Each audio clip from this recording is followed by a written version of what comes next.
In the heart of a vast emerald jungle, where sunlight filtered through towering trees like golden rain and the wind whispered ancient secrets, two tiger cubs ruled their tiny world with fearless joy. Their names were Laura and Sungha. They were not ordinary cubs. Even when they were small, their eyes shone with confidence. Laura's gaze was sharp and observant, always studying the forest as if planning to own it one day. Sungha, slightly larger and stronger, carried himself with playful arrogance, pouncing on butterflies as if they were mighty prey. They wrestled in the tall grass, rolled down muddy slopes, and leaped over fallen logs with clumsy pride. Sometimes they would hide behind bushes and ambush each other, roaring in tiny squeaky voices that even the birds paused in confusion. "We will rule this jungle one day," Sungha would declare, standing on a rock as if it were his throne. Laura would flick her tail confidently. "Of course we will. Look at us." Their parents watched them with quiet pride. Their father was massive, his orange coat blazing like fire under the sun.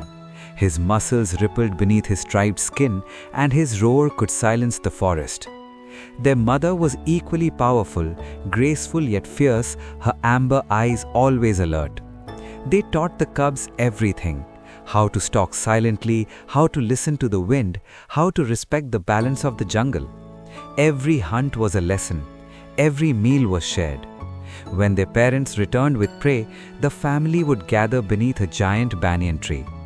The cubs would nibble eagerly while their mother licked their faces clean. At night, they would curl beside her warm body as their father stood guard, watching the moonlight dance across the leaves. Life felt eternal. The jungle was their kingdom. Nothing could ever change that, or so they believed. That day began like any other.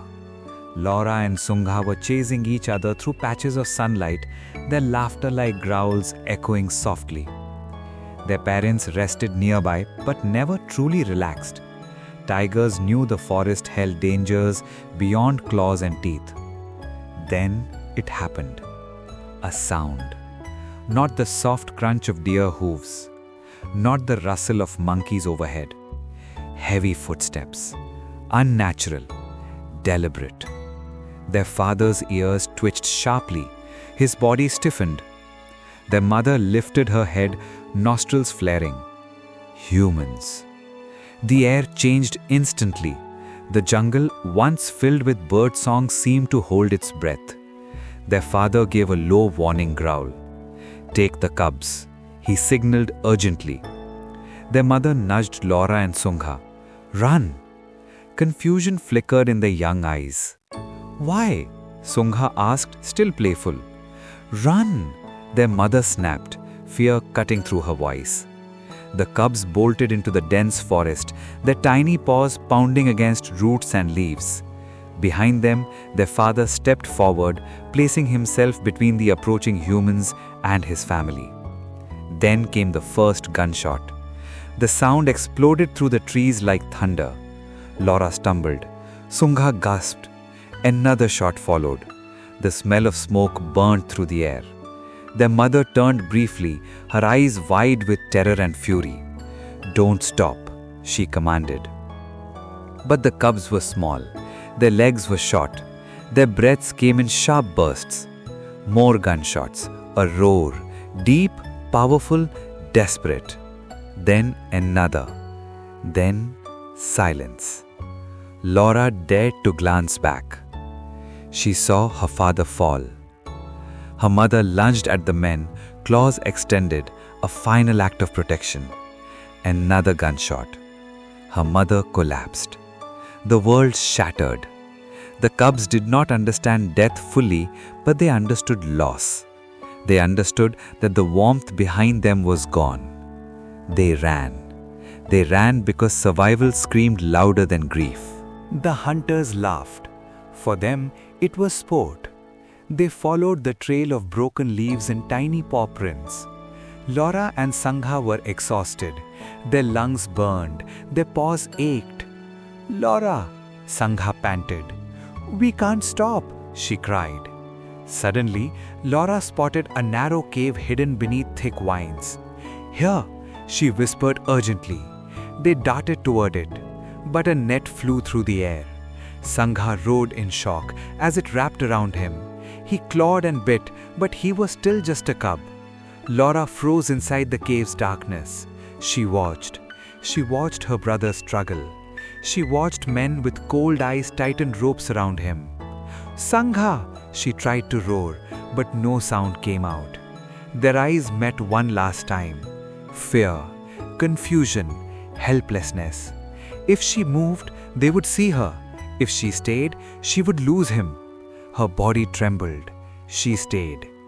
The hunters dragged Sungha away, ignoring his cries. When the forest grew silent again, Laura stepped out slowly. The place where her parents had fallen smelled of blood and smoke. She pressed her face to the ground where her mother once stood. The jungle no longer felt like a kingdom. It felt empty. Sungha's world became metal. Cold bars, chains. The hunters transported him far away from the jungle, away from the scent of trees and earth. He was sold to a circus. Bright lights blinded him. Loud music hurt his ears. Strange smells surrounded him. A ringmaster stood before him, holding a whip. "Make him perform," someone said. Sungha did not understand. The whip cracked. Pain exploded across his back. He roared in fury, but the cage was too small to fight. Days turned into weeks. He was forced to jump through hoops of fire, forced to sit on stools, forced to bow before cheering crowds. Children clapped, adults laughed. No one saw the tears in his amber eyes. At night, when the circus quietened, Sungha would stare at the moon. He remembered racing Laura. He remembered his mother's warmth. He remembered his father's roar. He would press his paw against the bars and whisper to the darkness, "Laura, are you alive?" Back in the jungle, Laura changed. The playful cub disappeared. In her place grew something sharper, stronger, colder. She trained herself. She watched older tigers from a distance and learned their movements. She practiced stalking silently. She forced herself to hunt alone. Every scar made her tougher. Every lonely night made her stronger. She survived storms. She fought off rival predators. She claimed a small territory of her own. But she never forgot.